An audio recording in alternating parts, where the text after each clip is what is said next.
Good afternoon friends, I love you. Welcome to my channel నాన్నకి కూతురు రాజకుమారి ఛానల్లో ఈరోజు రెసిపీ వచ్చేసి చికెన్ విత్ ఎండు కొబ్బరి వేసి ఫ్రై చేయబోతున్నాను అబ్బా. సో రండి మీకు ప్రాసెస్ చూపించేస్తున్నాను. సో ఇదైతే ఇక్కడ అరకేజీ చికెన్ అయితే తీసుకున్నాను అబ్బా, స్కిన్లెస్ అనమాట.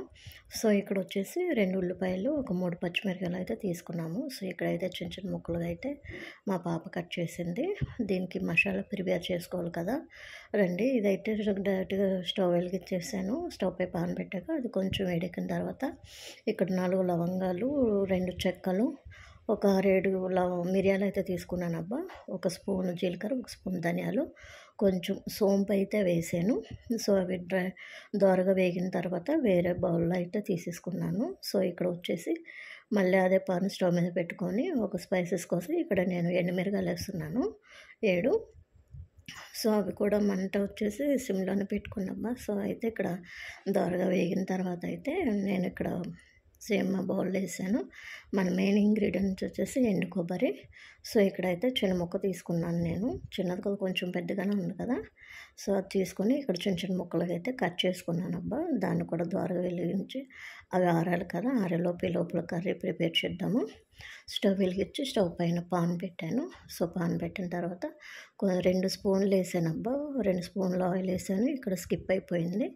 ఆయిల్ కొంచెం వేడెక్కాక కట్ చేసుకున్న పచ్చిమిరకాయలు, కరివేపాకు వేసి అవి కొంచెం చిట్టుపట్లాడిన తర్వాత కట్ చేసుకున్న ఉల్లిపాయలు ఉన్నాయి కదా, అవి కూడా వేసుకొని ఇక్కడ మంట వచ్చేసి మీడియంలో పెట్టుకున్నాను నేను. ఎందుకంటే కొంచెం వేగాలి కదా, కొంచెం గోల్డెన్ బ్రౌన్ కలర్ రావాలని చెప్పేసి నేను సిమ్లో పెట్టుకొని వేపుకుంటున్నాను.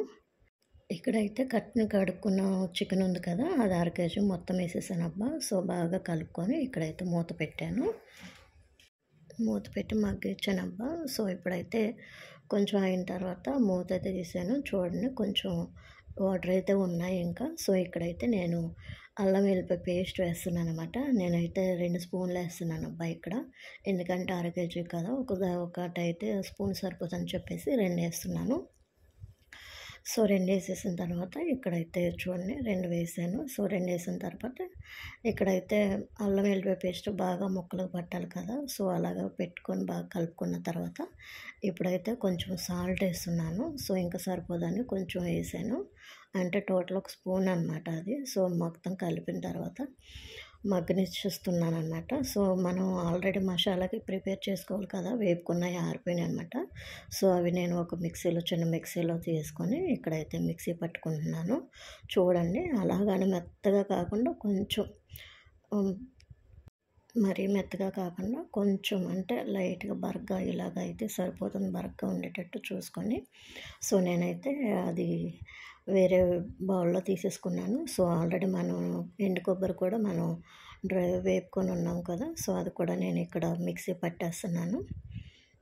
కొంచెం టైం పడుతుందబ్బా మెత్తగా అవడానికి. ఇదిగోండి, ఇక్కడైతే ఆల్మోస్ట్ ప్రిపేర్ అయిపోయింది. ఇదిగోండి, ఇలా ఉంటే చాలన్నమాట. ఈ కంటెంట్స్ ఇట్లా ఉంటే సరిపోతుంది. సో ఇప్పుడు పక్కన పెట్టేసుకొని చూడండి. అయితే యాక్చువల్లీ ఇక్కడ వాటర్ ఎందుకు వచ్చినాయి అంటే సాల్ట్ వేసాం కదా, సాల్ట్ అల్లం వెల్లిపాయ పేస్ట్ వేసాము, అందుకని చెప్పేసి ఇంకా వాటర్ ఉన్నాయి. ఇంకా వాటర్ కూడా పూర్తిగా మంది చేసేది ఫ్రై కాబట్టి ఇంకొంచెం వాటర్ ఇంకిపోయేదాకా పెట్టుకున్నాను. ఇదైతే కొంచెం టైం పడుతుందబ్బా, అది కొంచెం చూసుకోండి. స్పీడ్గా అయిపోయాకని ఇలా టైం చేసుకొని శుభ్రంగా వండుకుంటే బాగుంటుంది అనమాట. ఇక్కడ చూడండి, నీళ్ళు అయితే ఆల్మోస్ట్ ఎగిరిపోయినాయి.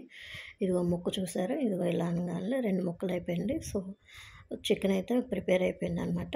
ఇప్పుడు వచ్చేసి పసుపు వేస్తున్నాను. పసుపు వేసి కొంచెం కలుపుకుంటున్నాను అనమాట. ఆల్రెడీ సాల్ట్ వేసేసాం కదా, ఇంకేం వేయట్లేదు. సో ఇక్కడైతే నేను కారం ఏమి వేయట్లేదు. ఇది మనం మిక్సీ పట్టుకున్న ఎలాగ మసాలా పౌడర్ ఉంది కదా, ఇంకా దాదే స్పైసీనెస్ సరిపోతుంది. మా ఇంట్లో పిల్లలు ఎక్కువ కారం తినరబ్బా, అందుకని చెప్పేసి నేను ఇదే ఇంకా ఎండుమిరపకాయలు కూడా ఇలా వేసేసి మసాలా పెట్టేసి కొంచెం ఒక 3 or 4 మినిట్స్ మగ్గనిస్తున్నాను అనమాట. సో అది మూత తీసిన తర్వాత ఇదిగోండి మళ్ళీ కలుపుకుంటున్నాను. సో ఆల్రెడీ ఇక్కడ చూసారు కదా ఎండు కొబ్బరి ఉన్నది. ఆ ఎండు కొబ్బరి వచ్చేసి నేను 2 టేబుల్ స్పూన్లు వేసానబ్బా, మొత్తం అయితే వేయలేదు, ఎందుకంటే సరిపోతుంది. కొంచెం ఎక్కువ వేసినా సరే అంతగా బాగోదు, టేస్ట్ మారిపోతుందని వేయలేదు నేను. సో ఇదిగోండి, ఇంకా చికెన్ అయితే రెడీ అయిపోయింది. ఇంకా లాస్ట్ అండ్ ఫైనల్ టచ్ వచ్చేసి కొత్తిమీర అనమాట. సో ఇక్కడ ఉన్న కొత్తిమీర కూడా వేసేసి నేను కొంచెం మగ్గనిచ్చాను. ఓకే ఫ్రెండ్స్, ఆల్రెడీ నేను కొబ్బరి రైస్ చేశాను, దానిలో వేసుకొని తిన్నాను. ఓకే ఫ్రెండ్స్, నచ్చితే లైక్ చేయండి, షేర్ చేయండి, సబ్స్క్రైబ్ చేయండి, మరి మర్చిపోకండి. Thank you.